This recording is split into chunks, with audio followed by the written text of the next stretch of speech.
প্রিয় কৃষক ভাইরা, যারা কৃষির সাথে জড়িত আছেন, আমরা আজকে যে জমিতে আসছি, রুহুল আমিনের মামার মরিচের জমি। মামা এখানে মরিচ কতটুকু জমিতে করছে?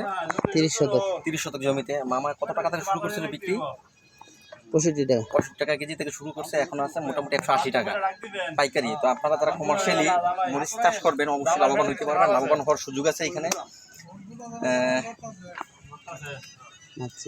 হ্যাঁ, আর আপনারা এই যে দেখেন মালচিং পদ্ধতিতে এখানে মরিচটা চাষ করা হয়েছে। মালচিং পদ্ধতি এটা করার কারণে আগাছা থেকে আগাছা হয় নাই। আগাছা যদি না উঠে কি সুবিধা হয়, আপনার ফসলের যে খাবারের যে ভাগ আগাছাগুলো নেয়, এটা থেকে মুক্ত থাকে, জমি ফসল মুক্ত থাকে, খাবারের পরিমাণ কম লাগে।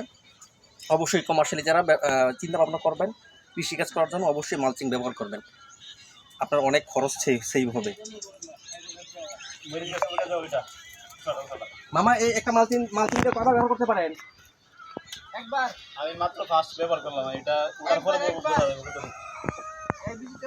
ওনা হচ্ছে রানিং ব্যবসায়ী। আচ্ছা আচ্ছা। একবারের পরে